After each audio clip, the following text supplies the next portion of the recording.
Hi, I'm Joe. I'm Joe's mom. And we're Eastside Vibes. Before we start, new background, everybody. Yep, we changed it up a little bit. Changed it up, going up in the world. I guess. So today we're talking about one of the most popular albums out right now, definitely. Yep. An album that I've been looking forward to a lot. And that's Charli XCX's Brat. Brat. What a great name. So like this is an artist that like I've mentioned a lot over the years. Yes, She's you have. been one of my favorite artists for like a really long time. Yeah, she is. Since I was in high school, Right. Well, definitely. She's 32, so she's just 31. Or 31, so Yeah. she's a little bit. She was born in '92, right? Yeah. So she's just a couple years older than you, really. Well, yeah. No, I've liked. Well, she's been popular since probably since I was in high school, I would say. Yeah. It'll say that like she kind of popped off in 2014, but she was doing stuff before that. Right. When I was researching her, it said that in 2008 she was posting music to MySpace. Yeah, I think that's where crazy. the name Charli XCX came from. Yep. So it's like a MySpace sort, like an MSN name. Well, she has an interesting answer for that too. But then at 14 she was doing illegal underground raves in London. So she's been around for a while. Yeah, she's been had this, and she's always had the same kind of I don't know, rebellious image and energy. Like she's always done this. Like her look. Yeah, well, not just her look, but her music too. Yeah, and just everything about her. She calls her look Disney grunge. Well, I mean, you said that interview was from 15 years ago. I know, but so I don't think still she like still it. calls herself I don't know. that. Hey, why not? Let's go with Disney grunge. I wouldn't say her look is Disney grunge anymore. Yeah, I don't think so either. You know what? You were talking about her name, and I actually found this out about her name. This is an interview she did. Let's see. So Charli XCX, people actually thought it meant kiss kiss because XCS. Actually, she thought it just sounded cool. When she was signed to a label, she told them that it meant X-rated content, and apparently they were freaking out when they heard that. And now she says it just basically stands for what she's done in her career. But it kind of reminds me of the name something you would pick when you're 13 and make a MySpace account. Exactly. It sounds kind of cool. Yeah. Ooh, cool. Yeah. But so as far as Charli's music goes, her career has been super interesting to follow. I bet. Because when she started, she had kind of a alternative pop sound. It was a little more rock influenced, I would say. Yep. But after in 2016, she went independent and kind of pivoted with what she was trying to do. Yeah, I read that. She met these people from PC Music, which includes Sophie, who we'll talk about, and A.G. Cook, who's her main producer and has been for the last 8 years. Okay. And she came out with this EP called Vroom Vroom. Okay. Which was unlike anything anyone else was hearing at the time. Yeah, they mentioned it somewhere too when I was looking things up. Extremely avant-garde, experimental pop music, industrial. Yeah. Kind of similar to this in a way, but more intense than that. What did they say her music was like? It's electro pop experiment. It's the whole thing. Electro pop experimental hyper pop. Well, yeah, I mean, I would say she started out with more the electro pop, and now it's more hyper pop. Yeah, it just kind of moved along. Yeah. And so after 2016, she had two more great EPs come out in 2017. Okay. Called Pop 2 and Number 1 Angel. Yes, I've heard about that one too. And both of them have that very weird sound that you got on Vroom Vroom. Okay. And the thing is, when that came out, there was nothing like that. Now, that doesn't sound that crazy. Uh-huh. But at that time, there was nothing like that at all. That was her first album, you said? No, that was when she went independent. Oh, because she was making stuff before that. She was making stuff since 2008. Yeah, that's true. Since 2010. And her music still was kind of alternative, but not like this. Okay. and no one was doing anything like you couldn't even find artists who were doing stuff like that. Right. Besides like underground British artists like Sophie and A.G. Cook. Yep. And she was more popular than them, so she kind of like I would say like started this sound that a lot of people are copying today. Okay. It's even like gone into like hip hop. Like you'll hear like these weird like beats and I'd say that's influenced by like what she's done. Yep. So in 2020, I think it's 2019, she came out with the album Charli. Yes, it was 2019. And that's like considered like one of the best pop albums of the last like 5 years by a lot of people, and we could go back to that after this if you want at some point. That's a great album. That was like basically a fully realized version of what she had been doing on those EPs. Okay, all right. Like those EPs were great, but like the songs sound kind of scattered. This was like that sound, but like it's like this where the whole album flows together. It had a lyrical theme. And had she signed with somebody by then too? I think she was being distributed by Atlantic, but she was still technically through PC Music. Okay. So they may have influenced the way it flowed and everything like that. I'll actually like get into that a little bit. Okay. So the next year she wrote the album How I'm Feeling Now, which is, some people consider it to be even better than Charli. It's definitely weirder. Okay. It's probably her weirdest full album to date. It's like, has a crazy sound. I like weird. Weird in a way that I don't know if you would like it. Like, it's very industrial and like quirky and all over the place, but it's cool because it, basically she said she wrote it while quarantined in her house. How many artists did that? And that's called How I'm Feeling Now, because it's literally how she was feeling. And that's why it's not like club music, I would say. Right. It has like this weird industrial sound you get on these songs, but the songs aren't fast. Okay. So it's like a little, that's what makes it kind of strange. Right. But it's like how an artist like her was feeling when you're stuck inside your house for a year. Yeah, we did that with, was it Jungkook or something like that? Same thing, wrote everything when he was in quarantine. So, that album was probably like her most like crazy one to date. And then 2 years ago, she came out with Crash, which is considered, or which was supposed to be her last album being distributed by Atlantic. Okay. A lot of people feel like it has more of like a tame pop feeling than like most of her other music. So they maybe said, let's try this or something, which is not her genre. Yeah, which that could have happened, and she maybe, because it was her last album with them, she did it. Okay. It still is like her version of that. Okay. Like it's not like listening to an Ariana Grande or a Dua Lipa album, who I'm not like hating on. I like them too, obviously. This is a completely different But this is like completely different pop music. Different. Yeah, I like it. But I would say that like Crash sounds more similar to that than like this album. Okay. Which is like, it's hard to imagine for Charli, because like when that came out, people were like, this is good, like she's good at it, but this isn't really what you listen to her for. You listen to her more for like this kind of thing. Right. Obviously he likes her with all the background knowledge he has. Yep. This is an artist that like I know, I mean I followed her for a really long time. Okay. And it's like Schoolboy Q, where it's like I just followed them for a long time and I know about their career. From. Yeah. And so this, like I said, I think this is our first album back completely independent again. Okay. And when like the rollout for this one has been really interesting, because some people like hated the album cover when it first got posted. Oh, okay.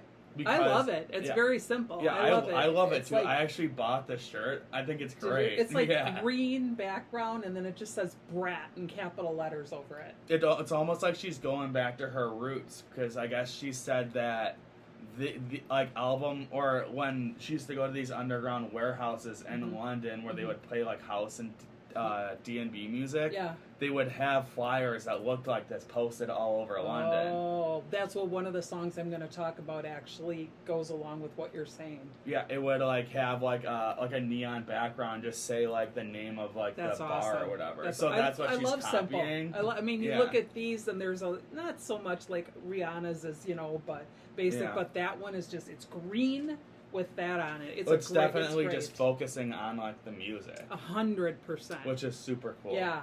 Let's not look at me and what I'm doing. Let's just, this is my album.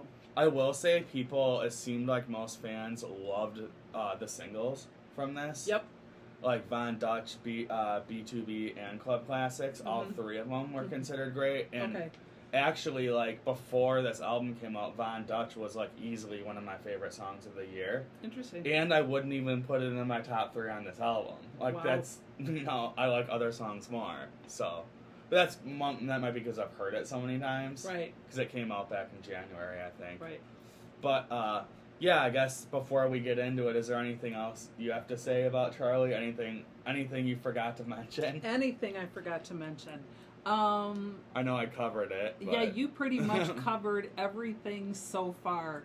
The only thing is about the album, people have said it's more fun, and it's about herself not taking herself too seriously too.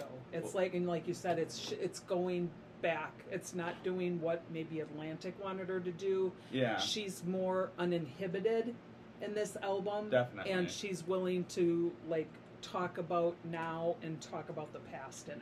Yeah. I mean, I guess when we get into the lyrics, we'll get more into this. But one thing I like is how it kind of goes back and forth from her, like, outwardly outgoing party girl, larger than life persona, and then maybe something inside of her that's like more insecure and not. It's almost like she's projecting that persona, right? And you get it on some songs, and on other songs, it's like almost seems like a different person is writing. Correct. But you can tell it's still her emotions, right? Which is very cool. But yeah, I guess we'll talk about some of our favorite songs, and then get into how we feel about the whole thing at the end. Although it's probably pretty obvious, like, what I think of this.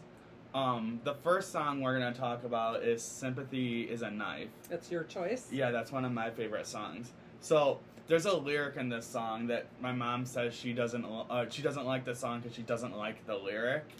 I know. But like, I don't like. I feel like it feeds into like what the song is about, and even like this, like the sound of the song. I mean, you're right. The more I thought about it, what I said too. I'll let you talk about the lyric, and then I'll talk a little more. Well, yeah. Well, first of all, as far as like how the song sounds, it's one of like the harder songs on the album. As far as like it has like the beat is harder. Yeah. Like every song's like pretty like hard sounding. Not every song, but most songs, but. The distortion on the synths and the melody almost feels like a guitar. Like, you can tell that it's a synth, it's not a guitar. Right. But it feels like it's guitar. Okay. That gives it almost like an alternative rock feeling, like a hyper-pop version of alternative rock. Okay. And so it reminds me a little bit of, like, her old music, which is cool. And it also feeds into, like, the feeling of the song, which is, like, pretty emo, I would say. Mm-hmm. Because basically what she's talking about is, like, people are assuming, but everyone knows, it's about Taylor Swift.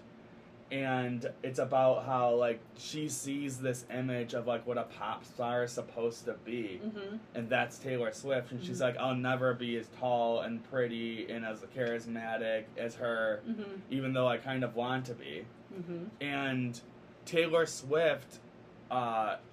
like, I don't know, like halfway through last year, was dating the lead singer from the band, the 1975, Maddie Healy. And Charli XCX is dating and, like, seems to, like, she might even be engaged to the drummer from that band. Okay. So she was seeing Taylor Swift all the time because of this, and you would probably tell Charli XCX is not in the same circle as Taylor Swift. They've probably never hung out or even talked before. No, exactly. Who knows if Taylor Swift even listens to her music, you know? I would assume that she doesn't. Yeah, probably not. And Taylor Swift was, like, showing up at, like, backstage at this guy's shows, and she's, like, she doesn't like that she's there because that's kind of, like, who she projects herself or wants to be. Right. And there's a lyric on the song where she talks about, like, wanting to kill herself because, like, she can't be this person. Okay. And, like, the thing is, like, yeah, like, that's kind of, like, a dark lyric, and it's kind of thrown in there. Like, it is. That's just, you know what? I think that's why it bothered me, is because... it was just thrown in there, and I was like, "Wait, what?" You're like, "Oh, like, Like, okay. What? Like, I didn't know, like, you felt that way about it. Exactly. That was it. I think that's what really threw me for a loop, is I was like, I didn't get that from the rest of the song, and all of a sudden, wham! But then you think about it, you're like, yeah, like, I guess, like this must really mess her up. Right. You know, the thing with Taylor Swift. Right. Yeah. To see, I mean, Taylor Swift, you know. Yeah. Though I'm not a Swiftie, sorry. But yeah, I mean, I'm sure Taylor Swift got all the attention when she went to these concerts. Yeah. And, you know, Charli XCX is probably sitting off to the side like, yeah, I'm a singer too. Yeah, exactly. Like, I make good music too. Yeah, right. And that's gotta be, like, really weird for her. Oh, completely. And, like, to have someone like that, it would be like if you're, like, all of a sudden, like, one of your friends' just, like, starts dating Kim Kardashian. You'd be like, I don't even, like, want to go to things where this person, or she's gonna be, because, like, everything is different. Yeah, like, I'm sure it's insane paparazzi, and it's Taylor Swift. Well, like, on a side note, so SZA was performing at Summerfest. Apparently one of the Kardashians showed up. oh, So geez. I know. So again, all the emphasis probably went on to them. I mean, I don't. You know, I mean, think that's SZA got hers, but I don't initially think when that's they true. showed up, it was like, ooh, a Kardashian, I'm sure. But yeah, they showed up to Summerfest in Milwaukee. But that's like, that's one of the reasons I like the song, because, like, the sound is almost like poppy and, like, I don't know, like clubby, but the lyrics aren't. The Yeah. lyrics are darker, I guess I'd say. And it feeds into that idea, like, going back and forth on this album of, like, projecting, like, outward confidence and then being very insecure. Right. Like, she's obviously battling with that. Right.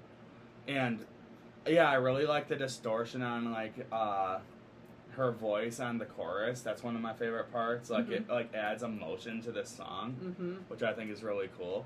But yeah, this is one I've been listening to a lot. I think it's a really cool. I think it's a really cool song. Okay. It reminds me of her old stuff, but it's like a new version of that. Okay. The second song we picked is "Everything Is Romantic." That was one of my mom's picks. Yep. Yeah, that's this is obviously one of, like, the slower songs on the album. Yeah, there's two, I think, real slow songs. This is one of them. Well, I thought you were gonna pick the other one that kind of, like, is a little slower, but yeah, this is, like, one of the softest ones. Yep, definitely. But I think it's cool because, like, I personally have not really heard her do stuff like this very often. Okay. She's not, like, doesn't make slower music like this usually. Okay.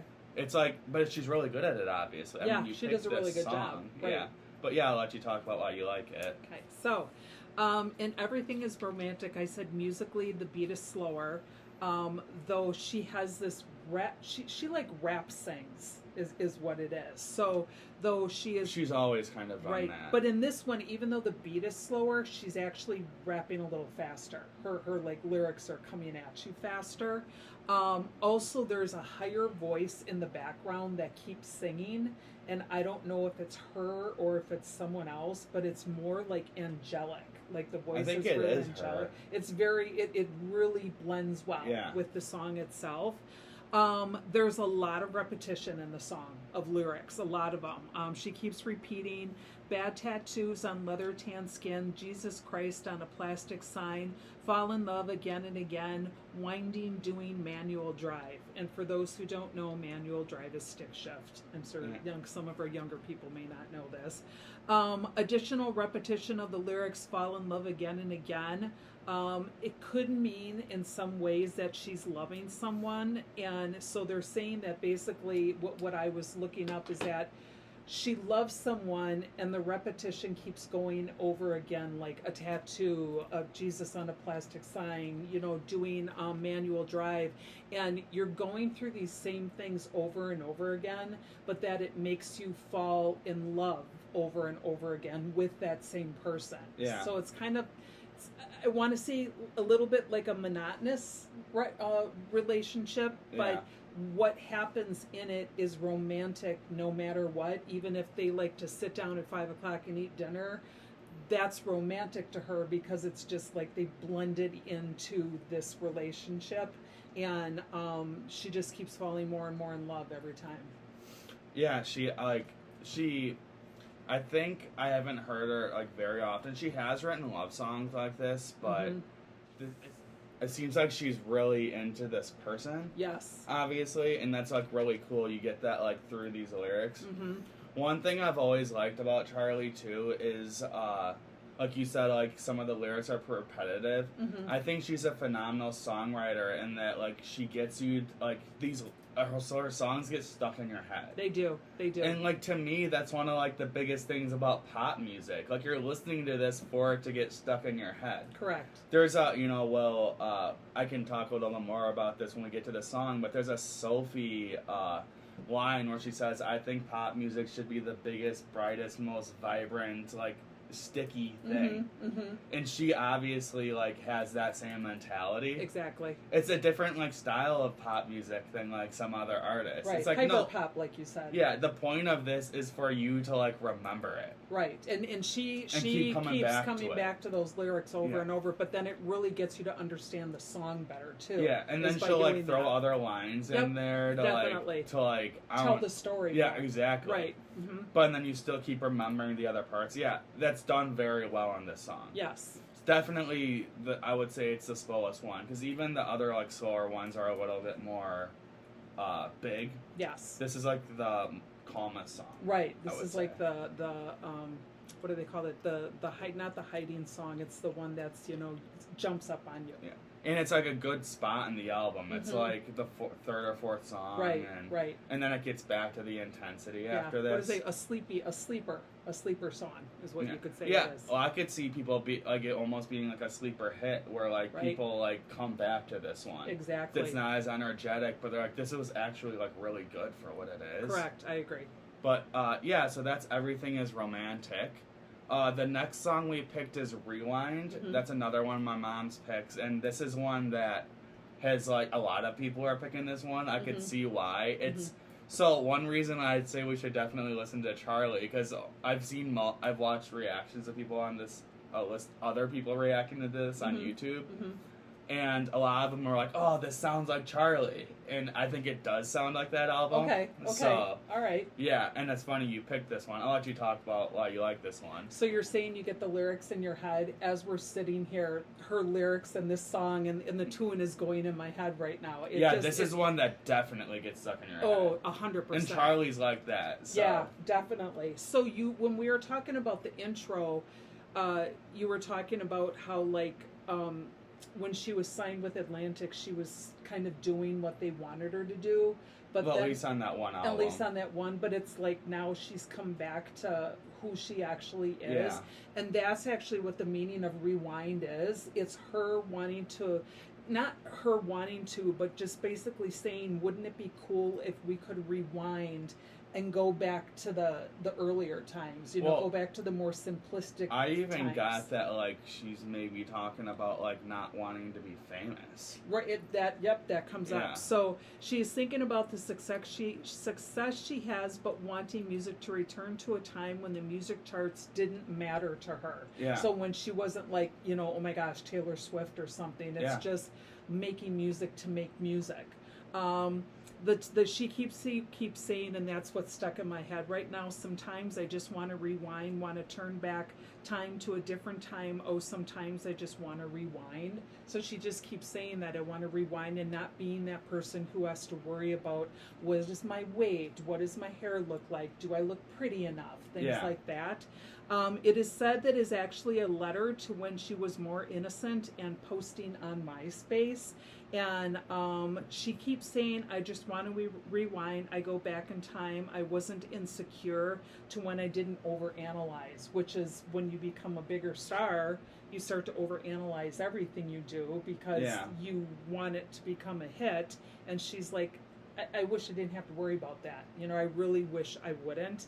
And then I like how she speaks during the beat and then adds sections of singing. Yeah. Now, you're going to say, Mom, this is kind of a stretch, but if we would go back and listen to this part of it, like especially the intro part, and then you would go and listen to this other song, you might get it. So I said, she reminds me of Will.i.am and Scream and Shout when Britney speaks during the rap, because it sounds, because of the way she's rapping, it's Well, like I will say that I feel like Charli XCX is probably inspired by Britney. right, and I think probably a little bit of Will.i.am too. I don't know about Will.i.am. Right, but it but reminded me because when not I was probably, she's definitely inspired by Britney. Her Right. vocal style's very definitely much, inspired very by much. Britney. When I was listening, and I kept listening, and I kept going, "What song is this? What song is this?" And then I typed in Britney like rapping or something, and then that came on, and I was like, "Yes, that's Like, where I'm getting the idea from." I get a lot of her vocals like from maybe songs like Toxic. Or That could be, but like Toxic, Piece she of- does more singing. Or like Piece of Me too. Right. I think it was just the rapping part that I was thinking about in this one. And then let's see, to me the beat has a similar vibe too of just, I don't know how to explain it. You have to listen to Scream and Shout and see if you think I'm right or wrong on this. But he thinks I'm wrong. Yeah, but, I don't think it sounds like that but at that's all. where I am with that one. So so that was for me. Rewind. I think it's like very, very much a clubby song. Yes, One thing 100%. I love is the sound effects of like it sounds like a VHS recording. Yep. Like going backward, like literally rewinding. Right. She's Like, going. She wants to go old school again. I wonder if young fans even like recognize what that sound effect is. It's like that, like almost like gives me like a flashback. Like yeah, like, well, that's why I said our young fans might not even know what a manual drive is. yeah, and it's or like, like know what that term means. yeah. What does that mean? Yeah. Yeah, but yeah, no, I love that sound effect. She does like I like the talk rapping on this too. I really do. I really do. It's really easy to like follow and sing along to. Right, and she's it's not like she's just rapping really fast. She's rapping to the beat as it goes along. So it's sort of like a sing-songy rap, if It's you would. super catchy. Mm-hmm. Yeah, so that's Rewind. You're definitely not alone in picking that one. Yeah, that, like you said, that's a club song, 100%. You're also not alone in the next song you picked, which is So I. Oh, I love this song. That's a lot of people's favorite song on the album. And I didn't know the story behind it. And when I did find out the story, it's most actually Charli really sad. fans like know about Sophie and they would know about like what happened. So like this song is dedicated to like someone who was like considered one of Charli's biggest inspirations in her music and like one of her best friends. Yes. And that she was named Sophie. Mm-hmm. A few years ago, she fell off a roof and died. Right, and they say that she was actually trying to take a really cool picture of a full moon. Yeah. And it was an accidental death. She just literally just fell off. Yeah. And she was probably only like 27 or 28. I think so. I think that's what I read. I would say that like a lot of people consider Charli as one of like the most inspirational people in like pop and hyper pop, but you could argue that it's Sophie. Right. I listened to the song they related it to. Because she was doing this before Charli was doing it. Yes, 100%. And no one was doing this. Like I said, she has that quote where she loves this big, bright, vibrant pop music. Mm-hmm. And even this song has that sound, even though it's slower. The synths are like beautiful. Right, and she sings in this song. You can really hear her voice singing. Her vocals are great. Yeah, you mentioned it's related or maybe somewhat like inspired by the song "It's Okay to Cry." Yep, that's by Sophie, which is one of her most popular songs. Mm-hmm. And I'll let you. Well, I mean, I'll also say that this song is dedicated to like literally she's singing to Sophie. She is. The lyrics throughout the whole song are just 100% dedicated to her friend Sophie. Like she's like saying that like she was intimidated by Sophie because she wanted to be that kind of because Sophie, for what it's worth, was that person who just did not care what anyone thought. She was doing what she thought was cool. That's awesome. And people gravitated towards her because of that. She has a beautiful voice, Sophie. Even though, like, it was very weird, like, what she was doing. And Charli, like, most people think that Charli's that way, but it's pretty obvious on this album that she sort of projects that sometimes. And Sophie just was that person. Right. And that intimidated Sophie, and Charli on the song kind of goes into, like, towards the end of Sophie's life, she like wasn't returning her calls as much and like not talking to her because like I said, she was intimidated by her. Right. And she wishes she had, because then she obviously passed away, and she didn't get to, like, you know, like... Tell her how much she or cared even, about like, her. end it. Yeah. You know? Yeah, definitely. It was so abrupt. Yep. I'm just going to speak to the lyrics that he's saying, because the lyrics 100% sonically, it's also beautiful. Oh, it's beautiful. But, yeah. It's beautiful. Did you watch the live performance? No. That's great, too. Yeah. So as we said, it's an homage to Sophie. Charli said that it's actually referencing her song. She was a longtime collaborator of Charli Xcx'S, actually. Yeah. And Sophie, like, helped produce those EPs I was talking about. Yep. Like you said, it is related. It's very similar. The idea of it, but even some of the sound is similar to Sophie's. Yeah. Right. It's Okay to Cry. So in the beginning of Sophie's song, there's like this. It's like a tapping beat, but it's more rhythmic. It's almost like angelic. Yeah. Whereas Charli has the same pattern, but hers is more of a tap, tap, tap, like that. But it's the same, like I don't know what they call it, metric, going through. It's the same metric phase going through the whole thing. So I thought that was really cool. And then relating to what you said, she talks about the fact that she didn't, finish that relationship or whatever she wants, because she says, always on my mind, every day, every night, your star burns so bright.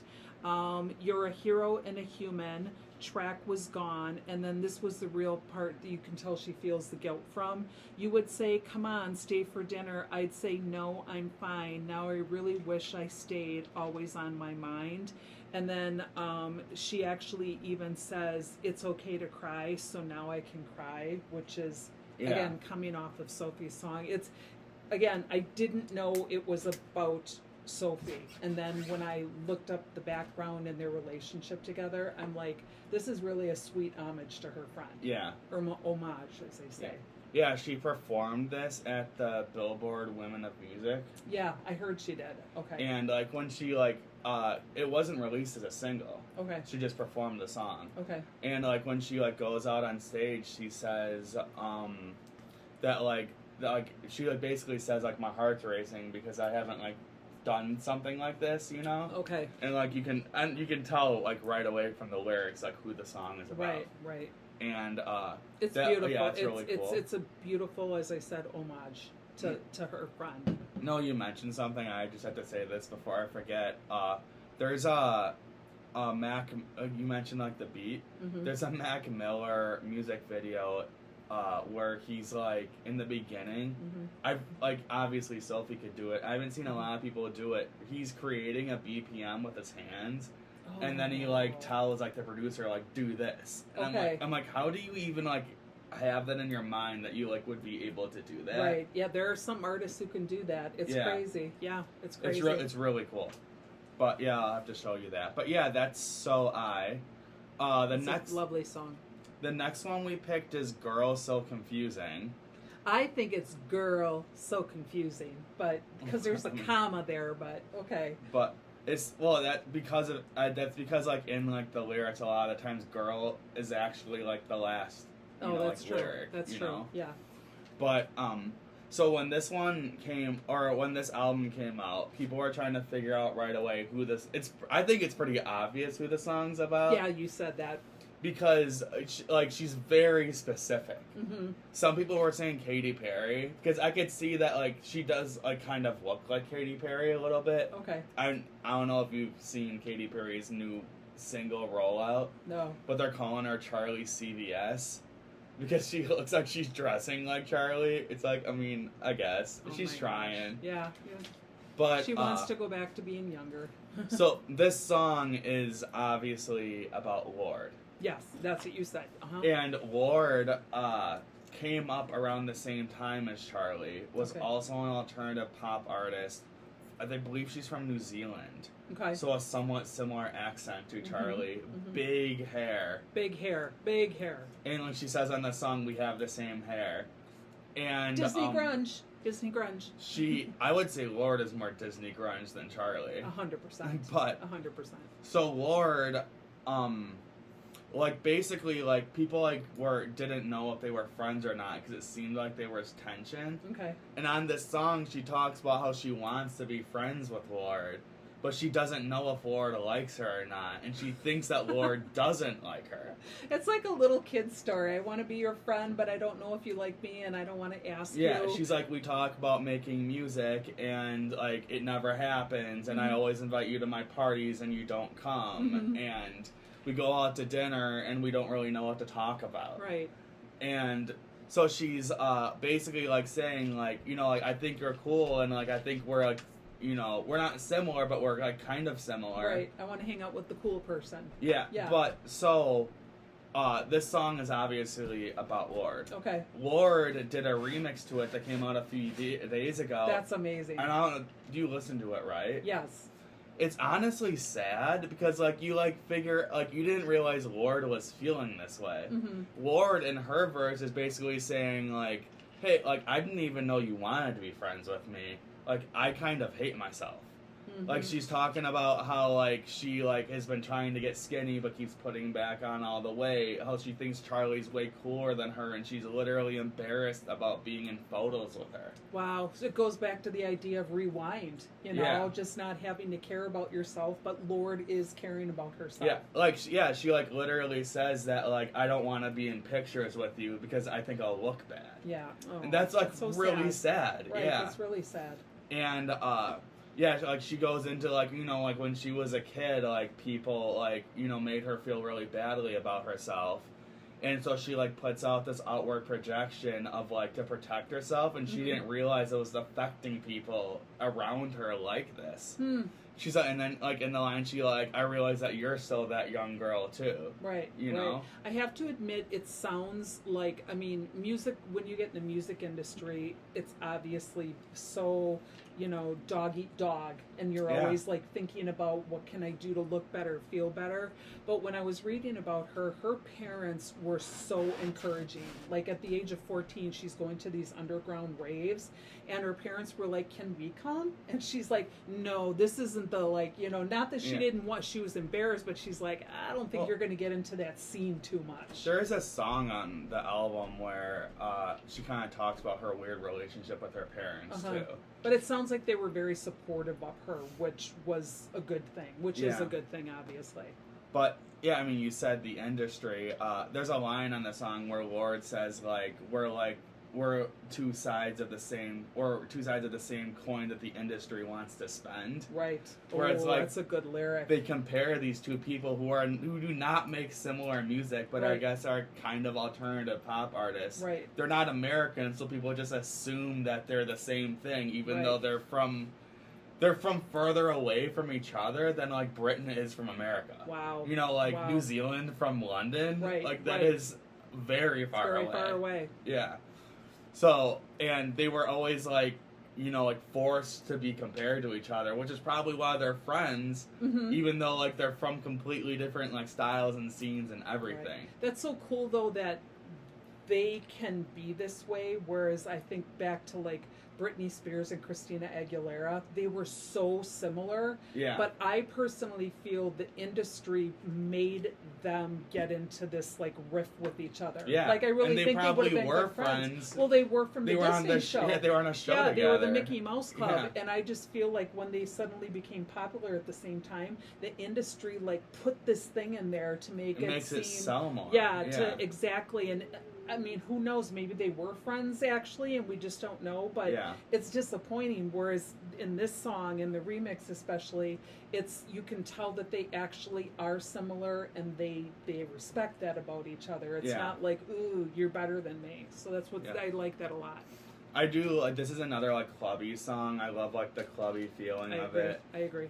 Like it's fun because like it has like those like sentimental lyrics, but you can like sing it with your friends and yeah, Girl Is So Confusing is another really cool song. Right. The last song that we picked is another one of my picks. That's 365. I also wanted to talk about 362. So 360 is the first song on the album, and that was released as the last single from this album. Okay.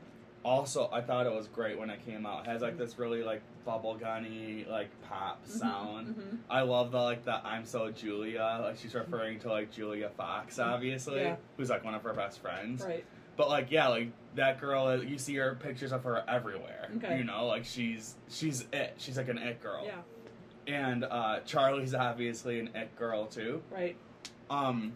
365 has a similar like lyrical tone to 360. Okay. And it has like it's almost like a pitched up version of that song. The Okay. melody is a little like higher. Okay. I wouldn't say it's brighter, it's just like higher. Right.